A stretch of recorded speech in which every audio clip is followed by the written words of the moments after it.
everyone, welcome to BunkaMania Wrestling. I am the giraffe, me Jeremy Graves. That person alongside me is, of course, the Dekker Dane, Mr. Ian Bolton. We are back after a bit of a hiatus, as it were. We've recharged some batteries and such, and we figured, Ian, a good way to get things going again would be literally to just go full gear into the Full Gear pay-per-view. Because what better time than the month of November? We're getting towards the end of the year. Things have got to start setting up the next year. So we will be talking about the Full Gear pay-per-view today. If you are a first-time listener and or watcher, thank you very much for giving us a chance. We hope you enjoy the show. You can find us on your podcast provider of choice in audio form, or if you're watching us on YouTube, why not hit that subscribe button? And of course, you can check out past videos of ours as well. Good sir, I've done a lot of talking already, so what I will ask you to begin with is, can you sum up your feelings of Full Gear in 3 words? 3 words? Blimey, that's a lot.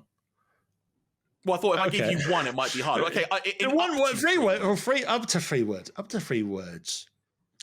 Decently entertaining show. Fair.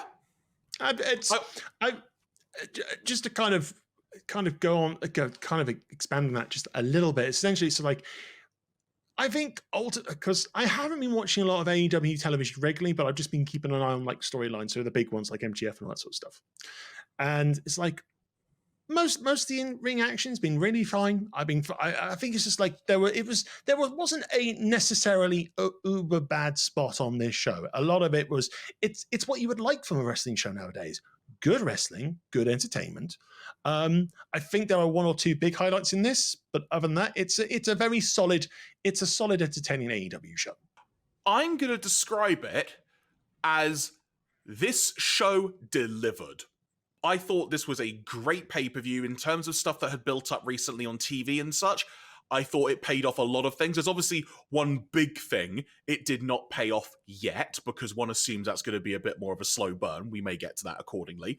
But overall, excellent matches on this show, some really interesting developments, a huge curveball in terms of a development throughout the show, which we will get onto accordingly, that led towards the main event, which I don't think anyone saw coming. And that actually began at the end of the pre-show, because the way we're going to do this, to sort of begin with, Ian, to sort of change things up a little bit, I've got 3 headlines from the show written down, as it were. Okay. The headlines I have gone with are, first of all, MJF retains. The second one, which we will definitely touch on, Ospreay is all elite. And then the third one, which I think is one of the other curveballs of the evening, the Continental title. And I'm not sure if you're aware of this, but this is a very interesting thing that was announced, I will say it, not exactly great on the pay-per-view, but then expanded on after the pay-per-view. And it's a really interesting concept. So I definitely want to try and delve into that if we can. But obviously the big thing, MJF has retained the championships, plural, because on the 0 Hour pre-show, he teamed with Samoa Joe to defeat the Guns to retain the ROH tag team titles. But the story was after the match, because Joe had done his thing. He did the favor. He's got a guaranteed title shot from MJF. So he's like, cool, I'm done. Gonna go to the bar, or whatever he does after. And then the Guns came back and attacked MJF with the chair, nailing him in the leg, basically having to send him to the hospital. The other surprise was Adam Cole was in attendance, seemingly fresh off surgery just a few weeks ago from when he shattered his foot in multiple places from the big Grand Slam show in New York. And as MJF is being loaded into the ambulance, 0 Hour is quote-unquote going off the air before we go to the pay-per-view proper.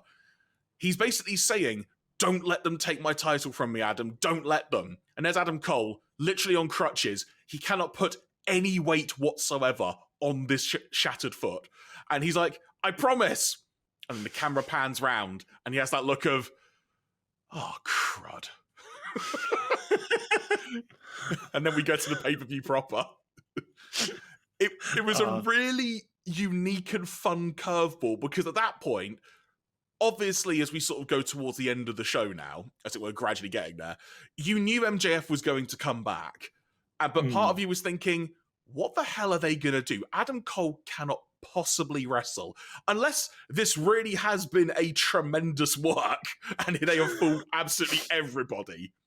But no, ultimately, Cole got in the ring. The match literally was about to start, and MJF seemingly had committed a crime and robbed an ambulance to actually drive back to the arena. And then got out, did the match. His leg was heavily strapped, kind of his knee and whatnot's a bit buggered up, his quad or thigh.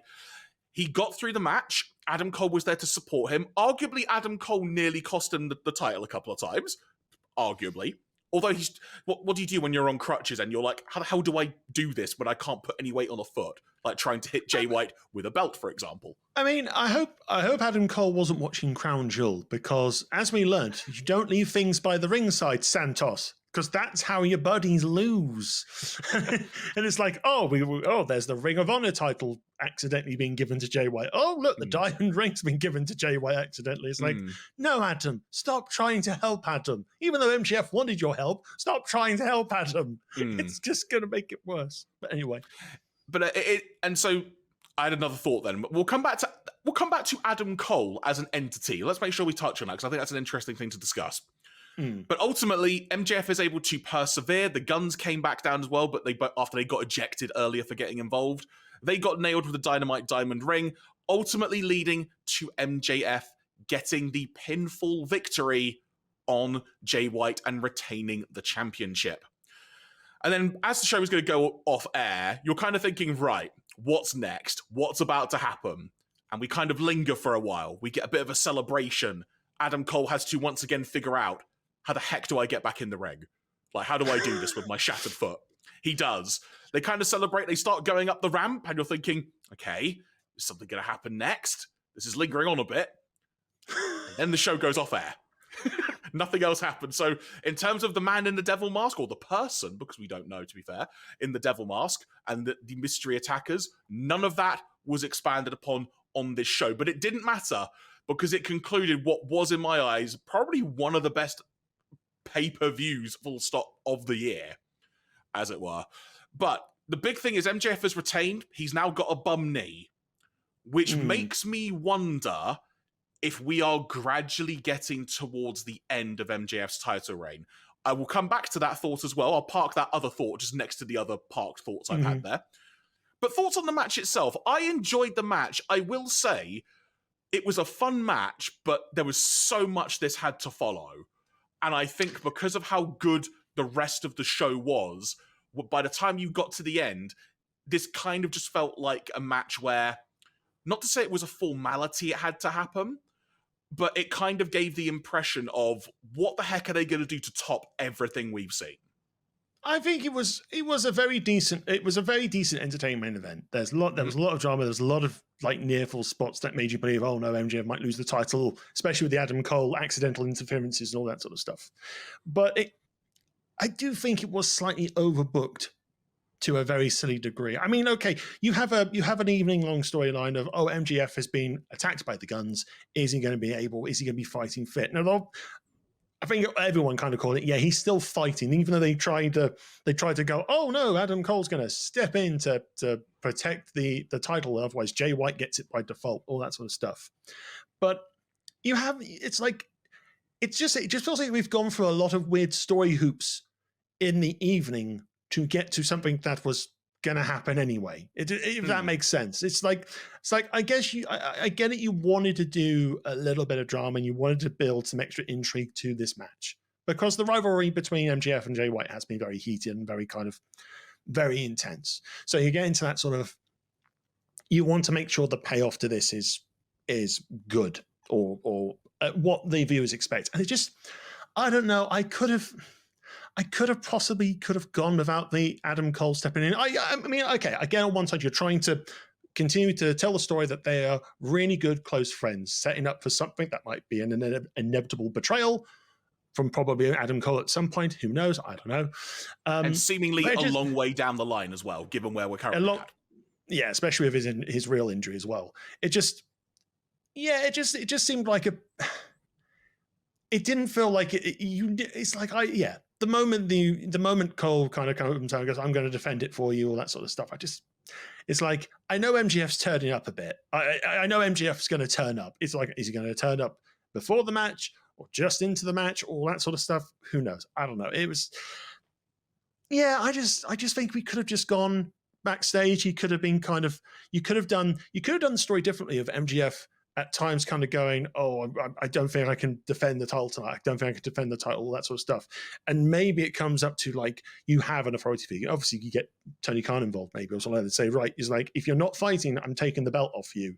And just when you think, oh no, MGF is kind of resigned to defeat, maybe Adam Cole's there to kind of go, hey, buddy, you fought so hard for this championship. Don't let it slip through your fingers now. And maybe that encourages MGF to get back into the ring to fight Jay White.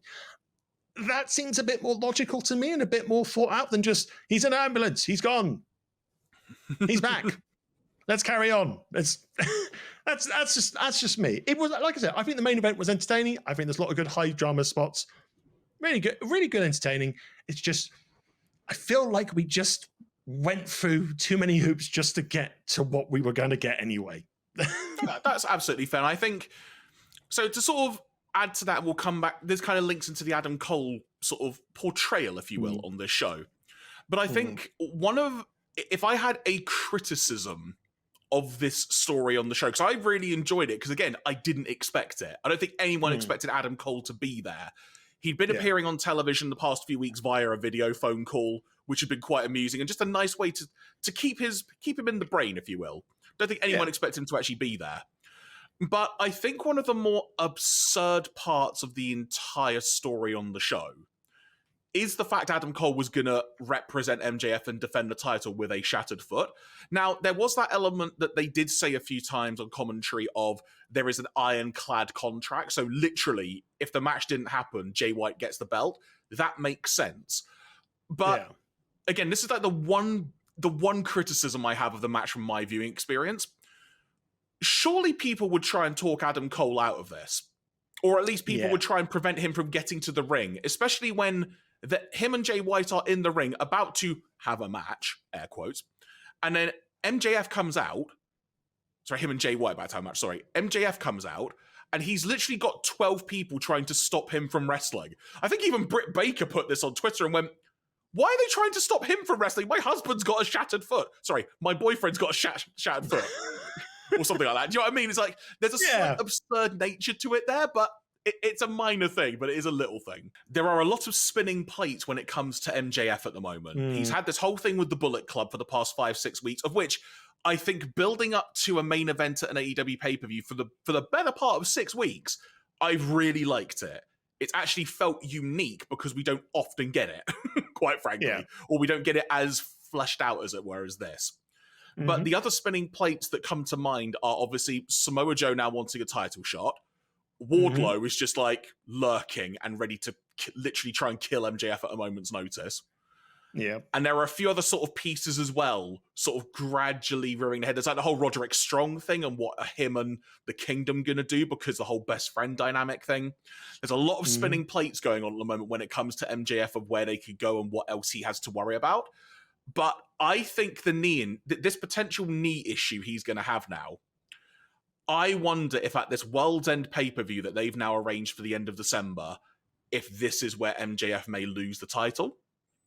Yeah. Because I wonder if we're going to go down a similar route of Orange Cassidy in the international title, where he just was so beat up, he ultimately just did not have the physical ability to be able to defend and retain that title at All Out earlier this year. Yeah, and I wonder if it may get to a point where there's almost too much now for MJF to actually fend off. Yeah, I think from a story perspective it works, but also with a particular date coming up, it also prospectively works in case of things going completely different on January 1st, 2024. Because obviously the big bidding war per se, as MJF has always said, it's coming up. And it's kind of like, I think the next couple of weeks, and especially what happens at World's End, is probably going to define what happens with MJF. It's like maybe he loses the belt at World's End, and then during the next month we find out whether or not he stays with AEW or he's tempted elsewhere.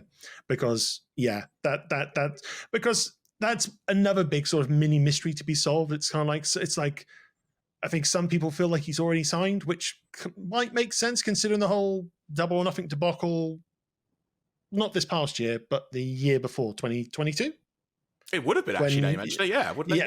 Yeah. When it was the whole thing of when he was threatening not to show up and so forth like that. And there was the whole Wardlow thing, which is how that is being built, but now just in the reverse roles. Which from Wardlow's point of view, I totally get, honestly, in terms of a storyline. Yeah, it makes perfect sense. But yeah, it's just because I think just going back to my point, I think it's just there's that potential notion that maybe the contract has already been signed. It's just being done for show, all that sort of stuff. Who knows? I mean, when we talk about contracts already being signed, well, we can talk about one when we talk about Mr. Ospreay. But yeah, it's just like it's going to be very interesting. But I think from a storyline perspective, it might make sense for MJF's reign to kind of come to an end because we've at World's End, because he's the longest reigning champion. He's had an arguably a very good reign with the belt as well. And I think if you're trying to make things a bit fresh for 2024, moving into that might be worth Joe, Wardlow, maybe Jay White gets his handles on it eventually, or the ultimate betrayal by, I keep saying there's going to be a betrayal. It might not be a betrayal. Or whoever the devil is. That's the big question, isn't it? That was the other thing I neglected to mention. Like, obviously, who is this devil that is kind of haunting MJF at the moment? That was the other spinning plate going around at the moment. But yeah, I think the idea of Joe starting the year as champion would be freaking great, quite frankly, because Samoa Joe has been awesome. Just so good. And also, to talk about MJF's reign, you mentioned longest reign. He's also now, I believe, had the most defenses as well, which is why he's sort of been defending the title quite regularly, sort of to kind of build up that win streak and such. So, but you mentioned contracts. I think that's a good time to move on to probably the second headline of the show, that being Will Ospreay is All Elite. It had been teased in the days running up to the show that AEW had come to terms with signing one of the biggest, effectively just one of the biggest and most respected wrestlers in the world. And obviously people were going, I think there was kind of a tempered expectation with this announcement because some people have criticized Tony Khan's recent big announcements in kind of hyping them up, perhaps in not the correct way to let people's expectations not run so effing overboard, quite frankly. Yes. When you use those big words like important, very important announcement, it's an announcement that will change your core and then go, oh yeah, tickets to this event's on sale in December for that audience. Thanks, everyone. With that, all they had to say with that one, just to sidebar for a second, was we've got some big news relating to All In at Wembley 2024. That's all they had to say. And that would have just immediately set the expectation of, okay, news relating to that. Yeah. As it were. And I think they're learning from that because they were very specific in this one in basically teasing, we've signed a big name talent. They're going to be coming in. They will sign their contract in the ring at this pay-per-view. And some of the immediate names that came to mind, I immediately thought potentially Ospreay. The other name I had in my brain was maybe Mercedes Moné because they were at All In. And obviously we don't know their current status in terms of a physical capacity or how long they're signed with New Japan. But a couple of potential other names that were doing the rounds were maybe, I guess now, the former Dolph Ziggler, which I'll be honest, much as, because the interesting part about the discussion that I saw was when people were saying one of the most respected wrestlers, I did kind of think that would fit that one to a T. But in terms of the biggest name, I didn't think that probably suited the former Dolph Ziggler. No disrespect to them, because they're a great wrestler. It's just in terms of cachet, I don't think currently they are at that level. But as soon as Ospreay's music hit, I literally just went, yes! Because I was so happy. Obviously gutted from a New Japan point of view, but one of the big things he said immediately was, I've got some bad news for you. And I thought, oh, Will, what are you going to do, mate? Like, come on. And he literally just said, I've signed, I'm All Elite, but you've got to wait for a little bit. I have to finish up with New Japan. I've been with them for 8 years. I have to. He basically said, I am honoring the remainder of my contract with New Japan. Everyone was like, yeah, absolutely fair. And he categorically said, I will be here on the road to Revolution, which basically means the Revolution pay-per-view is going to be so significant for AEW because it not only now is it probably going to be, one would assume, the first official contracted wrestling match with Will Ospreay as an AEW talent, probably his first match, we would assume, at Revolution. But also it's going to be Sting's retirement, his final match. So Revolution is already shaping up to be massive, and we have no idea where it's going to be yet. Yeah. I mean, with the Ospreay contract thing, it's kind of like a good old typical football contract. It's basically, when my contract expires with this club, I'm going off to join this club. It's basically It's like the old Bosman ruling, as it were. Yeah. It's pretty much we're all going, oh, once my New Japan contract's up, I'm AEW. It's Sorry, to clarify for those who don't know what the Bosman ruling is, it's effectively a pre-contract agreement, if you will. So you sign in advance to say where you're going to. Yes. Wouldn't it be fun if that's how most wrestling contracts are dealt with nowadays? Oh, wouldn't it be? Wouldn't it be? Wouldn't it be? Wouldn't it be? Because then you can have like a Sky Sports transfer day thing with all the wrestling correspondence and all that sort of stuff. Can you imagine a wrestling equivalent of transfer deadline day? It would be awful. It would be awful. So I've just heard that Josh Alexander he's been signed to AEW from Impact Wrestling for a deal worth £2 million or something like that. Let's go to a report outside Impact Zone. What do you think's happening? What's actually TNA? Well, good riddance. Fine, moving on. Outside the Impact Zone, for some reason, they still thought it was at Universal Studios in Orlando. There's just a roller coaster behind them. Yes. I wasn't trying to be mean on Impact TNA stuff. No. Stuff they're doing at the moment. It's actually quite exciting as well. So I am well hyped they're turning back to TNA, and we might talk about that in the separate video. So I watched Bound for Glory, quick sidebar, great show. Like, really, really good. TNA / formerly nearly Impact. That didn't make sense, but you know what I mean. TNA going forward, they're in a really good place, and it would be cool to talk about them more. So we'll park that one for perhaps another podcast at some point. Yes. But yeah, the idea of transfer deadline day in a wrestling point of view is absurd, but I'm very morbidly curious. That said, contract swapping. You could say WWE say, "Oh, we want this wrestler from AEW." And AEW, can we have this one? All right, fine. Contract, fine. But of course, in the world of wrestling, it's never this fucking civil, is it? This is dumb what I'm going to say. If there was a transfer deadline day this year, this is how Cody would come back to AEW. I've got breaking news. He's turned back up to Jacksonville. It's Cody. He's coming through the door. He's signed his contract. He's going to have a medical first. Hopefully the pec is still on, but he's going to sign the contract. The pec is still on. The pec is still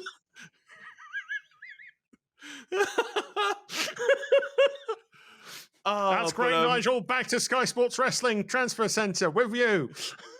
Oh my word! But Ospreay being all elite though is fantastic. I think next year is going to be so much fun, just with the addition of Ospreay. And he was incredibly Will Ospreay-ish in what he said on the pay-per-view at the time of recording last night. He said the way he said things was so British, I genuinely thought there's a lot of people who probably have no idea what he just said. I think it'll be interesting to see how Ospreay as a person conducts himself in a public speaking setting over like the next year. I feel we're going to see quite an evolution of how he kind of puts things across, because he's still going to be him, but I can imagine the way he will put things across, he may think about words he says. And we also, if there is not a Bruv t-shirt on Shop AEW already, I'll be very disappointed. Yeah, I think it's a no-brainer signing. He's been doing stuff at All Elite for a couple of years, for at least a year and a bit now, in like one-off matches here, there, and everywhere. So I don't think there was any question where he was going when this contract with New Japan came up, to be perfectly honest. My only thing is really you've got him, you've got one of the biggest wrestlers in the world right now. Use him properly.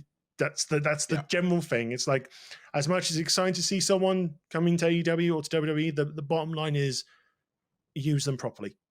Mm-hmm. And it's just like, if we can do that with Will Ospreay, I think it's a great sort of thing. But with like, it's just err on the side of caution a little bit. It's just like, hopefully things will work. I mean, I'm going to call this out as a very early prediction. I would not be surprised if Will Ospreay wins the AEW World Championship at All In. It's like that. It just seems like if you're going to make a big name for him, there makes perfect sense. But anyway, the fact that they mentioned it not only when he was he mentioned it like I'm going to be All Elite at All In at Wembley Stadium. The fact you said that just under a year before the event, and also conveniently just before tickets go on sale as well, it feels like he is probably going to be near the top of that show. And they've got nearly a year to build his character up to the AEW audience, to evolve him, as it were, however they see fit. And it's actually something Jericho mentioned during the media scrum from what I've seen of it, is he mentioned that Will Ospreay, just as like a presence, is so unique. He himself is such a unique character, and getting to do more of that character work is just something that's not really possible in New Japan. Just partly because of the language barrier, but it's not really what New Japan is about, as it were. It's more focused on the wrestling. So I am really looking forward to seeing how Ospreay as an overall character and entity just develops over the next year once he's officially joined. Mm-hmm.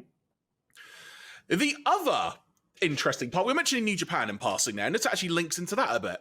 So the Continental Classic was announced a few weeks ago with Bryan Danielson with barely an eye somehow being able to wrestle in it. And it's effectively, from what we can gather, going to be the AEW equivalent of the G1 tournament that New Japan run, where it's a round-robin block, you get points for a win, a draw, none for a loss. And it's going to run with 12 wrestlers leading up to this World's End pay-per-view. And apparently now, the latest addition, well, we know, the latest addition to that tournament, as well as Danielson and Andrade, is now Eddie Kingston. And he said he is going to put up both of his Ring of Honor and New Japan Strong Openweight Championships on the line in this tournament. And then he kind of casually mentioned, sort of like, it was then kind of put across as like a triple crown by the commentary. And then they just casually mentioned the Continental Championship amongst all of this, which I'm thinking, wait, what? And it was kind of like just a massive, it was like someone wrote a sentence on like a Word document, and they just happened to just accidentally hit the tab button 3 or 4 times where there should have been more words. And there was just a giant space left. And it's come out after the fact that basically this tournament will unify the ROH title, the New Japan Strong Openweight title, and seemingly a newly created AEW Continental Championship. And it's a championship which is effectively the champion. It is a champion of AEW, New Japan, and Ring of Honor simultaneously. So it's a belt defended in all 3 promotions, which I think is a really cool idea. So effectively, that person is that champion for each promotion, as it were. I think it's a really cool idea. I think it's a good idea. I guess it's a scene in practicality, really, because it's like literally it's all easy to say. Oh yeah, this person's gonna have the belt that's going to be defended here, here, and there. But then it's like, what if it's given to someone who's only solely on AEW show? It's like because we have seen people with other company belts just doing defenses on a different show and not really there. Case in point, Ring of Honor titles. Just saying, like the tag team belts and all that sort of stuff. So it's like, I think if you're using this as like maybe a launching pad for new talent or something like that, yeah, it probably work very well. You've got to obviously get a couple of the veterans in, one of the steady hands of the ship. So Kingston, Andrade. Oh yeah, and on the show, Mark Briscoe was announced for it as well. So we know he's still announced as well. Good shout, yeah. Mm-hmm. Which honestly, Mark Briscoe being involved is going to be such good fun. He's just such a fun wrestler in general. But I've actually just got onto a quick little Wikipedia page as we record this just to double check. Yeah, no one else has been announced yet, but this is going to be really good fun. And one would assume, as you've just alluded to it, if this is going to be partly a New Japan thing as well, one would assume there must be at least a couple of New Japan talent who would be coming in for this. That said, I think they have currently got their World Tag League going on. So I'll be interested to see what talent that may or may not impact. But that's a sidebar. But as a concept, though, I'm really looking forward to this. I think it's going to be something unique. They've also said when it comes to the rules of the matches, other people are barred from ringside. So this is literally going to be wrestling. And I'm excited for this. I'm excited for the wrestling. Because as well, I think they said obviously it comes to a whole conclusion at World's End. So maybe World's End is semi-finals and final. So it's like a tournament throughout the evening. Let's have a look. Let me read this out. So the Continental Classic was announced on the 11th of November on Collision by Tony Khan. Matches will Mhm. be held on Dynamite, Rampage, and Collision, with the semi-finals, promoted as the League Finals, being held on the December 27th edition of Dynamite in Orlando, and then the championship final being at World's End. So that leads me to think then, if there's going to be 12 wrestlers in this, it is going to be two groups of 6 people. So that's how that will work out. Yeah, and top 2 go through to Basically, semifinals. Yeah. See, I'm really looking forward to this. I think it should be good fun. But now I think we should turn our attention to more of Full Gear itself, because we've talked about a couple of things, but there is a lot more that needs to be talked about. So the show opened up with the 6-man tag match of the Patriarchy, which is Christian Cage, Luchasaurus, and Nick Wayne, in a losing effort to Adam Copeland, Sting, and Darby Allin, of which Adam Copeland had seemingly got some jackets made for his tag partners, and they looked incredible wearing them. It was so cool. And this was a really fun match to kick off the show. How Darby Allin is still alive, I still question. He is not human. That man clearly died on the apron. I'm sorry. After Luchasaurus threw him, it's like that man is dead. This man is dead. Oh, he's walking. Oh, good. He's undead now. Did you also hear on commentary how they just casually mentioned, oh yeah, after this match, he's getting on a plane to go climb Mount Everest? Oh, perfect. Just what you want. Just what you want before you go off to Mount Everest, to be literally murdered on the hardest part of the ring. Have you seen the Wrestle Dream pay-per-view? I've seen snippets of it, but I haven't seen... Have you seen the clip of Christian throwing Darby Allin into the steps? I haven't. No, I have to go and look at this. If you want to see, you might have to look this up as we're recording because I want your live reaction, but if you want to see what almost looks like a literal murder, watch this clip. You need to find it, honestly. I will say as well, this was just really good fun, and after the match as well, Darby got on the microphone, and because everyone was giving Sting like, oh, you know, Sting, yeah, it was really good to see you, and Darby basically got on the microphone and went, no, LA, what the F are you doing? Give this man the ovation he deserves. This is his last match in California. And then the crowd really got into it and fully appreciated it. I've just seen the GIF. Yeah, he died again. If Darby was a cat, how many lives has he had at this point? Too many. Too many. But like I say, really fun match to start the show, though. And it's got a good vibe going throughout the event as well, I think. Mm-hmm. Next up, it was for the international title, the rematch from All Out.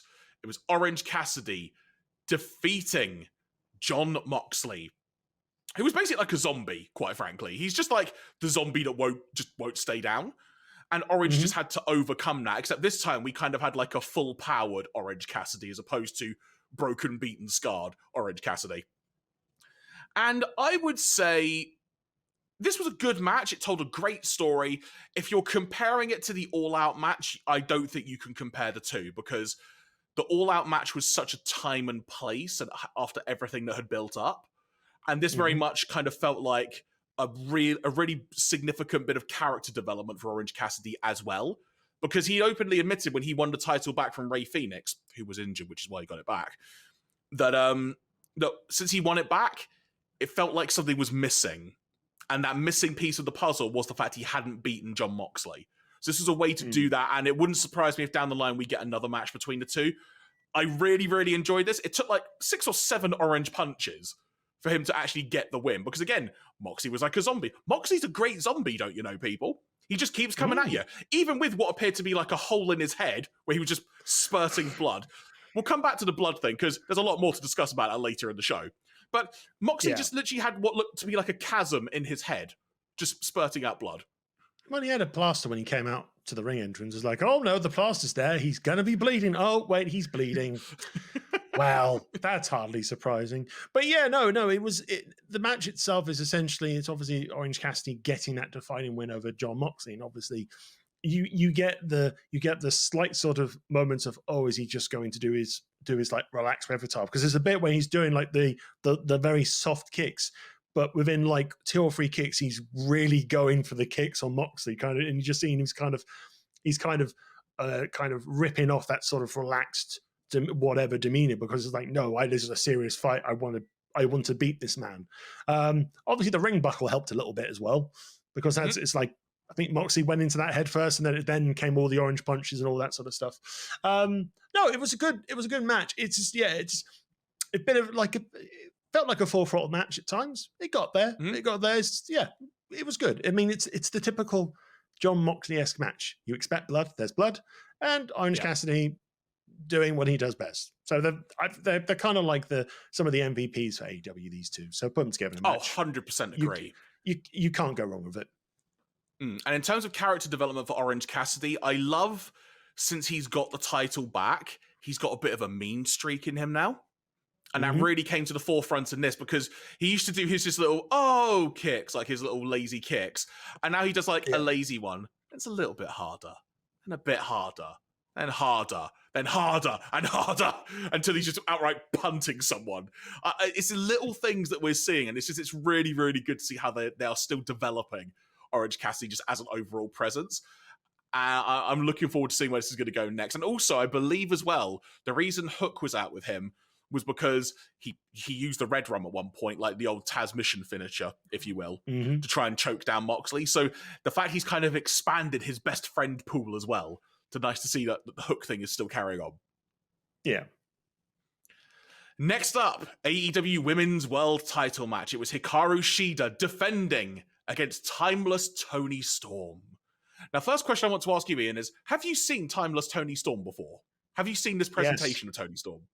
Yes, I've seen the memes, I've seen the clips, I've seen the shoes being thrown. It's great. It's been entertaining. We're going down the full Sunset Boulevard edition of Toni Storm, and I'm enjoying it as a film fan. You just kind of go, oh, they're having fun with this. The whole black and white entrance, the whole sort of, I've got a copy of the script of the match. Rip. I'm going off script. All that sort of stuff. I think this is probably the most entertaining I've seen Toni Storm as a wrestler.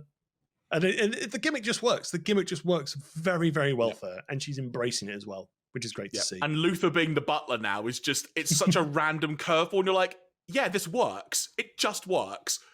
Yes. Absolutely.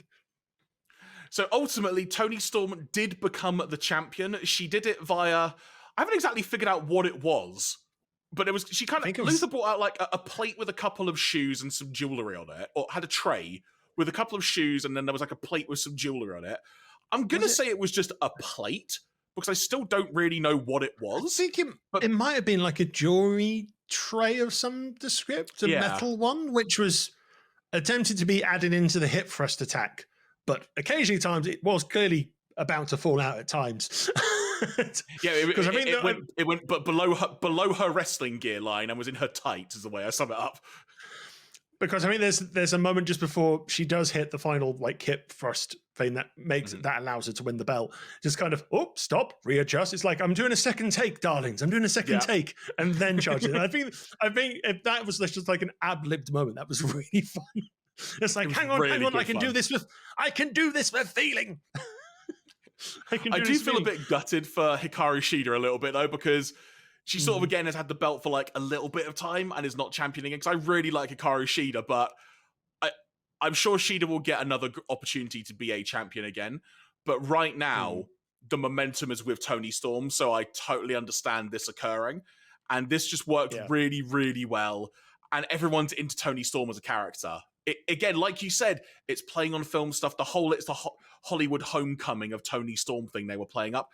All the signs just pointed to, know exactly what's going to happen here. We just need to see how the story is going to play out, and it worked really well. Yeah, even with the victory, it's all done like in a crazy lavish 30s Hollywood film. It's like she's just laying flat on her back on the ring mattress with the belt, just kind of looking in shock and in awe. And it's like, am I a star? Is it me? I've won this. How can it be? You've got flowers from. Is it Maria? Mariah May is their name. Mariah, thank you. Mariah May's coming down with the flowers. Like, here's your flowers, Toni. You've won. It's like, oh, carry me away, Luther. It's It's just, it works. It's silly. It works. Even like Nigel McGuinness was getting swept. It's like, oh, it's wonderful. It brings tears to the eyes. He just proper hamming it up. It's great. And then up and there's Excalibur and Taz was going, all right, fine, whatever. You can tell there's probably a point when Taz is thinking, the heck am I doing? Because there's Taz like going like, oh, you know, get the suplex, you got to get below the hips, and then when you thrust the hips up, he's all about technique, and then he's got to talk about this as a character. It's just such a dichotomy. Where's RJ City when you need him to really kind of add even more lavishness to it? I mean, to be fair, he's been involved in some of the Tony Storm stuff. Like he's been the producer role a little bit, so kind of producing her films and such.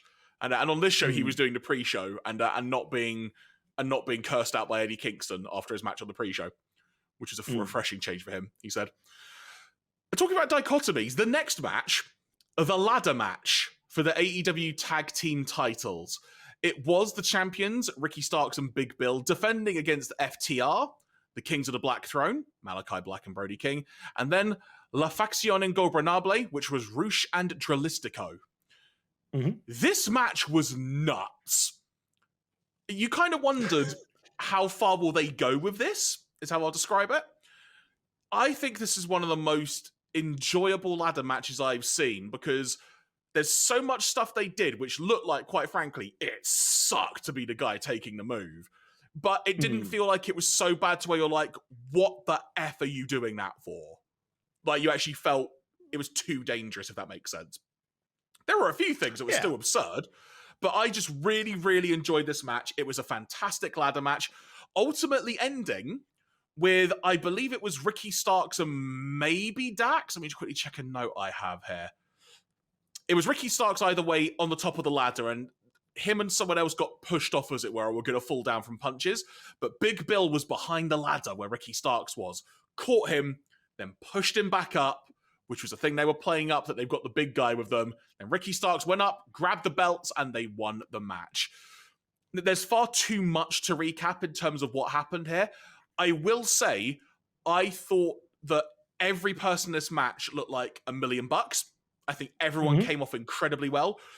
In particular, I think Dralistico had an outstanding performance in this match. I think he really, really shined, which I'm not sure if you're aware about Dralistico, because now I might get this wrong, and I might have to correct myself in a future video, but he is basically the original Mystico in Mexico, who then became Sin Cara in WWE. So the original Sin Cara, because I know there's original been Sin more Cara. than one Sin Cara. Exactly. There's also now been more than one Mystico as well. So I think that's how that works out. I may have that incorrect, but either way, a fantastic wrestler, quite frankly. And I think he really finally got a chance to shine in an environment that lent itself well to the kind of chaotic nature and big moments and such. But overall, I thought this was fantastic. I love this match. Good, frenetic match, big moves. Everyone seemed to want to do something with that big ladder near the commentary box by the end of it, because you had Brody King did a move through it and kind of took out, I think, Dralistico at that point. He did like a gonzo bomb, didn't he? Just like a sit down pile driver. Yeah, and then Cash Wheeler's going, no, put Brody on there. I'm going to do this jump thing on him. It's like, I think they were trying desperately to break the ladder, and it didn't break the ladder. But then a lot of people were busted open by the end of this match anyway. It's like a lot of wince-inducing stuff. I mean, it's not the most wince-inducing stuff on this show, and we'll get to that. But no, it's basically with a tag team ladder match, you get your ladder spots, you have your big moments, and this match has it all. So it's very entertaining. We've got Starks and Big Bill continuing on. Interesting pairing. I think they work very well together. And it's just, I think this will be exciting. Next up, we had the TBS title match. It was Sky Blue and Julia Hart challenging Chris Statlander in a 3-way match. I really liked how this match went, and Chris Statlander as a champion, I've really enjoyed. I think all of her matches have been really, really good fun. There was a part of me that I was very much leaning towards a bit of a change, though. Not because I don't like Chris Statlander, just because Julia Hart has had such kind of like a bit of momentum from a character point of view in particular. And just such a fun, unique character with the whole House of Black side of things. And then Sky Blue's been going through this evolution as well, of which had new music debut as well, which kind of has very much more of a metal vibe to it, rather than just like her plucky-go-lucky, I'm from outer space music type thing. Ah, shucks, I'm good to be here.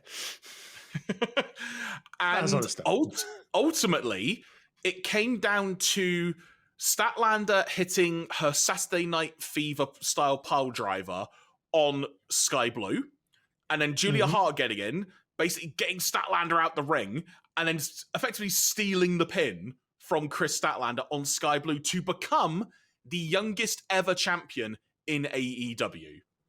And just a really, really cool moment. Everyone was super happy when it happened. Not to say, again, Statlander didn't deserve to be champion, because she's been great. It's just, again, we were mentioning it with MJF earlier, kind of feels like there's almost the right time to change things up a little bit. And this very much felt like the time to shake things up in the TBS women's division side of things. Yeah, I think one of the benefits of no longer having the very long reign that, say, Jade Cargill had throughout most of this year is basically you have the opportunity to highlight more women in this division. And passing the belt a couple, I mean, you're seeing it with the women's title at the moment, but passing the title around between building budding talents like Julia Hart, maybe onto Sky Blue at some point, and then back to Statlander later on. Nothing's wrong. Nothing's overtly bad of this. I think Statlander will be able to rebuild quite quickly as a baby face to go after the title again. So it's like, no, it's just keeping things developing, and that's a good thing. It's rather than just having a title change for the sake of a title change. At least behind the two title changes we've seen here with the TBS and with the Women's Championship, you can see there are things being developed a bit more with the characters who are taking the belts. So that can only be a good thing for the women's division in AEW. Completely agree. It was at this point in the show when it was announced that Will Ospreay is all elite. Then this led to the Texas Death Match. Hangman Adam Page against Swerve Strickland. The way to sum this up, from my point of view, is this is one of the most violent matches I have ever seen in my life. I was absolutely captivated by it. This was utterly batshit crazy. This was a phenomenal spectacle. It added to the story between the two that they have been building up so well. I winced so many times. I have so many questions about Hangman Page's mental state at times in this. But this was utterly, utterly nuts. I don't think we could do it justice trying to describe exactly a lot of the stuff that happened. It was utter carnage. So much blood. If they had like a bird's eye view of the ring canvas at one point. I think Taz Excalibur, she said, it looks like a crime's happened here. It was insane. But the thing is, though, for obscene of a match as it was in many ways, I utterly loved it. And Swerve Strickland ultimately got the win because he shattered like a cement block on the back of Hangman Page, which is something we had seen a while ago with the whole Keith Lee thing when that feud was still going. May still technically be going on in some alternate timeline. And ultimately, Hangman was able to get up, and then Swerve grabbed an incredibly long chain, swung it over the top of the ring post, wrapped it around Hangman's neck, and basically choked him out so Hangman couldn't answer the count of 10. Because in a Texas Death Match, it's effectively knockout or submission to be able to get the victory. This has done so much for Swerve, this match. It's elevated him to a whole new place. It wouldn't even surprise me, actually, come to think of it, if he ends up challenging MJF for the title next, because this match was incredible. It's barbaric, but also compelling is the best way. Especially when you start off with, just a staple gun. Just casually stapling things to Swerve, including pictures and pieces of paper. And then, you know what? We'll just put more staples into him anyway, just for the hell of it. If I may ask, are you how much of AEW have you seen recently? Because I could probably fill in the blanks a little bit of that if you want. I know the basics of the feud between them. Obviously, Swerve kind of targeted his family, or Hangman's family, or just kind of threatened to get them involved in some way, which obviously Hangman does not take very kindly to that. He broke into Hangman's house and basically creeped in under cover of darkness, and then went into the room where his baby was sleeping and basically cut a promo on the baby. Oh dear. But part of that, and this is what I was going to get to, when he kind of then when Hangman randomly pulled out like the yellow bit of paper that had like some painting on it, that was a painting his kid had done, which Swerve had basically roasted him but basically said, well, that's shit, when he broke in and like saw it on the fridge. So that was like a nice little payoff to that little moment when he broke in the house. But sorry, I interrupted. Please continue. Yeah, so we have the staples, and then within like 3 or 4 minutes of this match, Page is literally drinking blood. There's no other way to describe that. Or mouth-washing blood. Literal blood. Oh, that sounds worse. Who else can say he laid under Strickland's face as it was bleeding, blood in mouth, and then he did a Triple H when he got up. It's like, that's just bad shit. Which, you know what I will say though, as batshit as it was, I immediately thought, holy crap, this Hangman character has just evolved by like +10. Because that moment, you can't just manufacture something like that. Yeah. Like, you can't just do it and suddenly... it's hard to articulate, but there are things you can plan for. Like, again, like I said, how much this match as a whole has elevated Swerve as an overall entity in AEW. But that moment of Hangman drinking the blood and spitting it out like Triple H, that has also just elevated the Hangman character as a whole. Just that moment. That was the equivalent of seeing cowboy shit again from like yonks ago. And like when he was doing the stuff with Moxley earlier this year. Yeah. Yeah, I mean, the commentary kept bigging up the big thing of the Texas Death Match is Adam Page's domain. You basically, you up against Adam Page. One. You don't, if you go up against Page, you're likely losing. So obviously the magnitude of Swerve winning here obviously kind of underlines obviously the magnitude of the victory. And especially when it's a similar way of how Page beat Moxley at Revolution earlier this year as well in the death match. Yeah, in their little death match fun. Yeah. But the one with bricks to the fingers. Bricks to fingers. It's like, who brings bricks? Who brings cinder blocks? Who brings bags of shards of glass to a wrestling match, Jeremy? Oh, freaking Swerve doing a 450 splash onto Hangman when he's got shards of glass on him. It's like, what the hell? It's like, wait a minute, let me just be, that seems fine. That'd be fine. Surely this is going to be fine. This is safe. Oh, God, no. Utterly crazy. It made even like the earlier bits with the barbed wire chair. It's like, all right, like this is normal. I mean, there's the bit where Hangman got his hair caught in the barbed wire of the chair. No, it wasn't his hair. It wasn't his hair. What was it? The camera angle they showed made it look like his hair got caught. There is I see a great photo. It's incredibly graphic. There is an official photo doing the rounds of a piece of the barbed wire around the chair got dislodged and it just wrapped around his face. And that's what it was. So when he pulled it back, literally he just got his head yanked back. Ow. Oh, it was utterly mental. It is literally the equivalent of, I shouldn't be watching this, but I am. Yeah. Yeah. Yeah. I think for those who are not being like the biggest fans of like the death match stipulation, this probably isn't the match for you. But I think in the context of the storytelling, and because they've had death matches before in AEW, they've had like lights out matches where things are just taken to like ridiculous levels. I think it's like we had the Moxley Omega match, like in the very, I think maybe at the very first Full Gear, all that sort of stuff. And that's just kind of like, we're just stampedes, anarchy in the arenas, all that type of stuff. Yeah, you're just kind of doing crazy shit just for the sudden response from the crowd. Whereas Here it feels like the barbaric actions and all of that makes sense from a feud point of view. It makes sense from a character point of view. It works. It's not easy to watch, but it works. Mm-hmm. Also, shout out to Prince Nana. Oh yes, because of his wonderful dance on the ring apron before he got utterly obliterated by Hangman Page.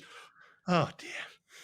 Oh, also, speaking of the dance, I loved Swerve's entrance with the whole, like, the 4 dancers and Nana being there, and then the way they had the camera lined up, and then he just revealed Swerve. It was so good. Just, chef's kiss.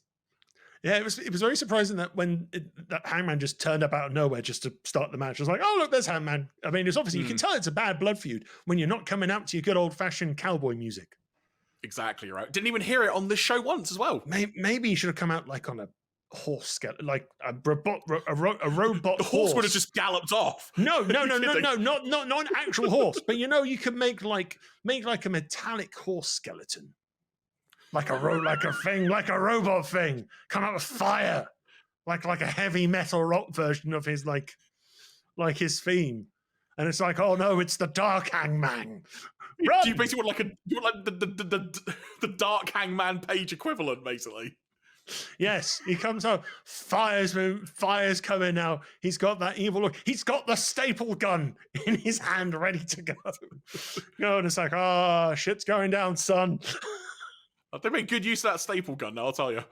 Oh yes. Hopefully I want to. Oh god, there are videos of Swerve having the staples removed, which is not pretty. I will probably not watch that. No, that said, though, there is a promo that he did backstage, which is utterly phenomenal. Absolutely. I think. Have you seen that promo? Yeah. I was just about to reference that. So yeah, because he basically obviously mentioned what he mentions, but the key detail, which may be the next evolution of the character, is he didn't just say this was Swerve's house. He said this was Swerve's dungeon. Oh dear. Just such a good line. Oh my word. And then you wonder. Oh, go on. Sorry. Because he also in the promo talks about he's not just going to hang Hangman, he's going to hang other people. And it's like, oh no, what if that becomes his MO of getting the chain and just literally hanging people off ring posts and stuff like that? It's like, oh no, Swerve's gone to a place that's dangerous for a lot of people. And I feel like he's. I think he is. I mean, I watched him in NXT and stuff like that before. Obviously, he was released and he went over to AEW. It's like, I think this is the most exciting and captivating he's been, and that can only mean great things coming up. 100% agree, and the possibilities are endless for where this could go next. And that's why I mentioned it wouldn't surprise me if he goes for the title next, because the momentum he is on right now. Obviously, Joe's got a title shot, but it just feels like you can't hold off Swerve for a while. As it were, you got to sort of strike while the iron's hot. But then after that barbaric display of blood and whatnot, you wonder what the heck is going to follow next. Then you remember there's just a straight-up tag team match with the Golden Jets, Chris Jericho and Kenny Omega, against the Young Bucks, Matt and Nick Jackson. I think it's fair to say that everyone in the building had to take more than a couple of minutes to kind of get over what they just saw, because it took a while to build things back up. But this match told a fun story in the context of the very short story they have built with it, which is Kenny and Jericho are in sort of a new team, as it were, but the Elite's kind of been a bit on the rocks because the Bucks are like, why the hell are you hanging out with Jericho? Do you not remember what he did to our dad quite a while ago when we had a big feud with them? Make him bleed and whatnot. I don't remember exactly what happened, but it was notable. And so that's kind of built up a little thing, kind of like friendly competition between the Bucks and Kenny, but a bit deeper rooted when it comes to Jericho. And in this match, it started off kind of, friendly wrestling match between the Bucks and Kenny. Then things started getting a little bit more heated because the Bucks were getting not all of the upper hand, until this just escalated to where the Bucks basically just went, sod it, and just did whatever the hell they had to do to try and start getting the upper hand, including, which played into the match quite brilliantly, Jericho getting his arm wedged behind the steps and one of the Bucks kicking it a few times by the ring post, which ended up slicing up his arm quite a bit. And I think he said in the post-match, the post-show media scrum, he had to get like 10 or 12 stitches in his arm. Yeah. And that played into the story of the match because Jericho couldn't do the Judas effect properly. And there were other moves that each other team was trying to do. For example, Nick Jackson hit a tremendous Judas effect, quite frankly. It looked freaking great. I think one of the Bucks hit the One-Winged Angel on Kenny as well, if I remember correctly. There were lots of different things that they did. But ultimately, what it came down to, and we also had Don Callis on commentary as well, actually, was another note I had, who added some great little one-liners into it. Mm-hmm. But ultimately, it came down to the fact that Kenny and Jericho got the win. And it was Omega hitting a V-trigger and then the One-Winged Angel on Matt to get the pin that did it. The significance of this not only being that once again, Kenny Omega and partner have beaten the Bucks, which is kind of an ongoing thing when you think back to him and Hangman Page, him and Ibushi and stuff like that from years gone by. But also now, the Bucks had a guaranteed tag team title match that they won in a 4-way match. And they now don't have that because the Golden Jets have it. Then after the match, got a bit of a temper tantrum from the Bucks. A little bit. They were throwing things everywhere. they were ripping off things that Ken Jeong from Community was a bit appalled at it as well. I think at one point one of the Bucks like took his shoe off and threw it towards the desk and it hit Excalibur in the face. Like, there was a lot going on. I think one of the Bucks threw their shoes into the crowd. The ring area was being dismantled. The table was getting a bit dismantled as well. And this temper tantrum. And I can't remember what post I saw, but as soon as I saw the 2 screenshots, I immediately remembered. Back in WCW, circa 1997, when Chris Jericho at the time was still a bit of a plucky baby face, like, yeah, come on! And then he started turning heel, and he started having temper tantrums. He would take a chair and smack it against the ring post a lot. They're kind of turning the same way Jericho did in WCW. Which is, it's one of those things like, if you know or you remember it, you know. It's a little thing, but I reckon this is going to escalate quite a bit because where Jericho's character went in WCW, just being so full of himself, he is the best. That's also like the original incarnation of the List as well, is what that ultimately led to as well. There's so many things and directions they could go. This is not the last of this. And obviously, in the ring, Omega's like, oh, we had a good match, guys. Shake my hand, because they did a little fist bump and stuff beforehand. But ultimately, the Bucks were like, no, I'm not going to shake your hand after that. Are you kidding? And Omega's there kind of going, guys, do you have to have a tantrum like this in public? Please stop this. Oh, you're still carrying on after 5 minutes? All right, sure. All right, cool. And there's Jericho there going, screw him. It's just kind of like they're just sat there. Just someone says, "So Jericho, what's up for you after this? I've got another Fozzy concert. Oh, cool. What about you, Kenny? I might play the new Yakuza game. Okay.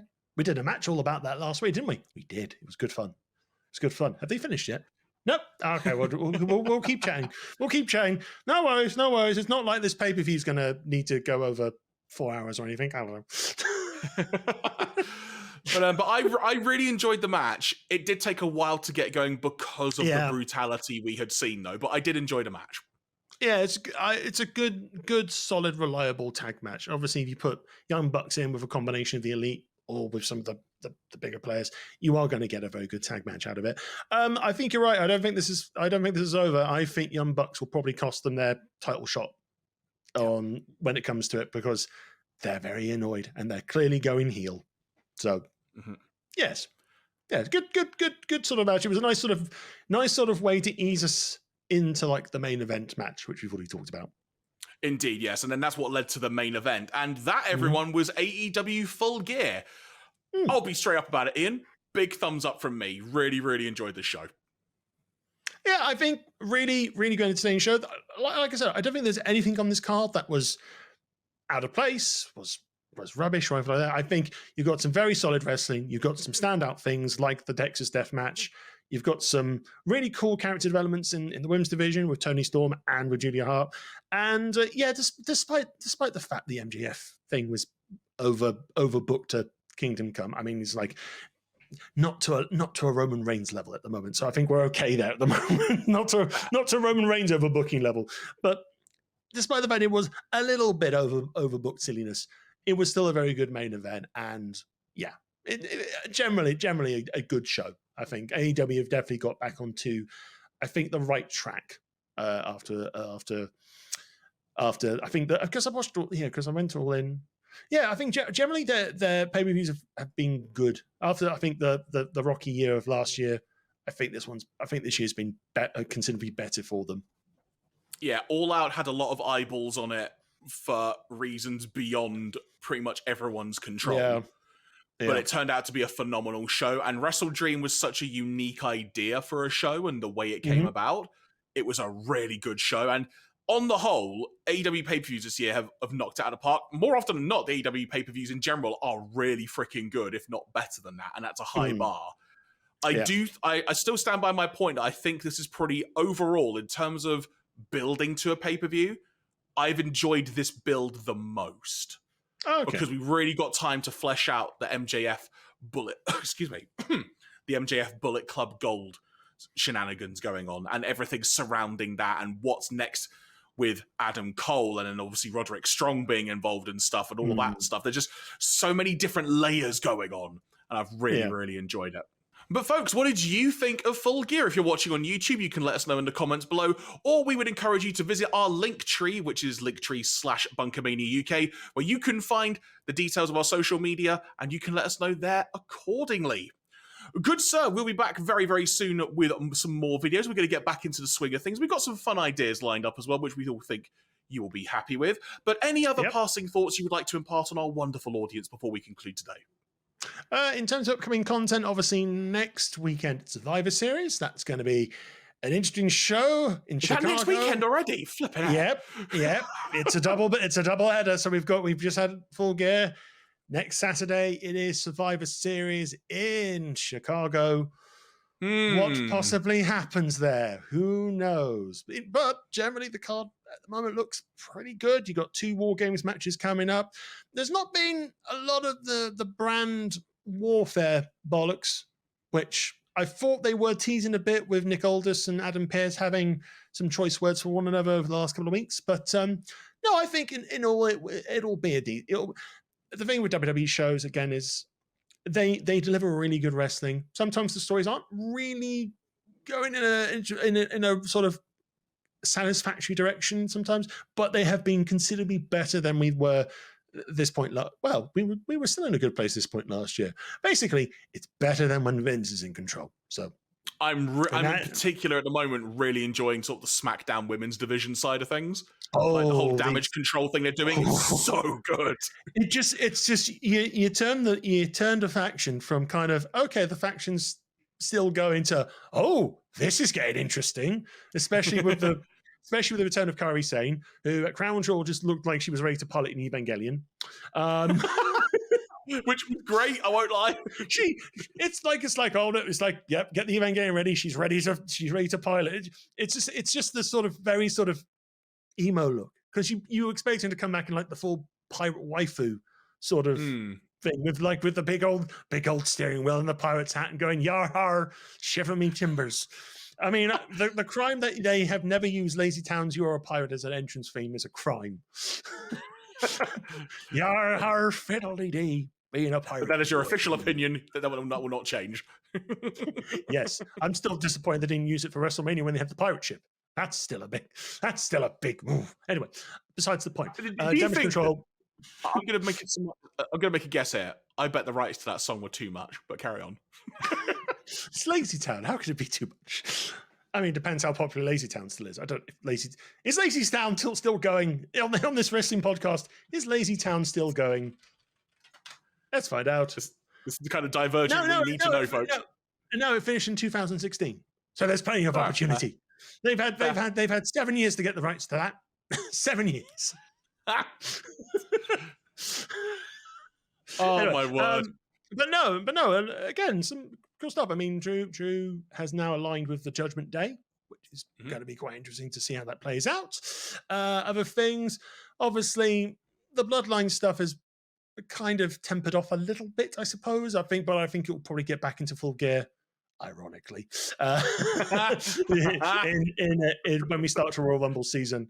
Though the fact of Solo completely murdering John Cena with thumbs is still something that's quite shocked me a bit.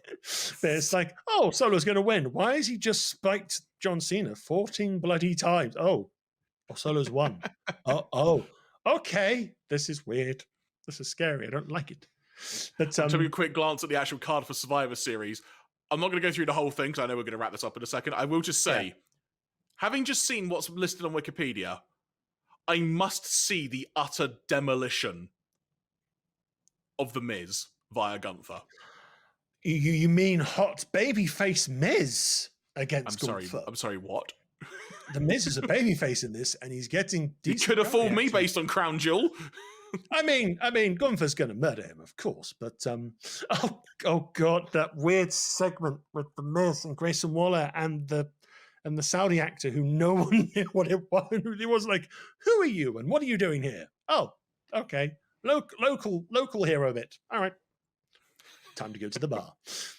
Yeah, because I did the Wrestle Talk Watch Along for that, and I'll be doing the Wrestle Talk Watch Along for Survivor Series for that one as well. So should be good fun. Should be good fun. But no, Survivor Series coming up. We will see who turns up, who returns, who debuts, all that sort of stuff. Because it's like, I think the big hanging question is, because in Chicago is a certain person actually going to turn up. I think the sensible side of me says, nah. This is like I mean, never say never, but it's just like I would say it would be really weird if it happened. It really would. I don't know if I would be happy or something. I just be well, obviously because the whole CM Punk side of things has kind of soured a lot since obviously the summer, but it's just kind of like, it's like they wouldn't, would they? But then again, this is WWE, and it's like anything can happen. Find out next weekend, as it were. Yes. And we'll endeavour to do a recap of that show in some form. It may not be immediately after the show. We will see how things go. But we will endeavour to do that. And as mentioned, be on the lookout for more podcasts coming soon, be you in the audio-only realm or on YouTube. From myself, the Giraffe, be Jeremy Graves. From him, the Dekker Dane, Mr. Ian Bolton. Thank you very much for checking out this edition of BunkaMania Wrestling. Until next time, take care.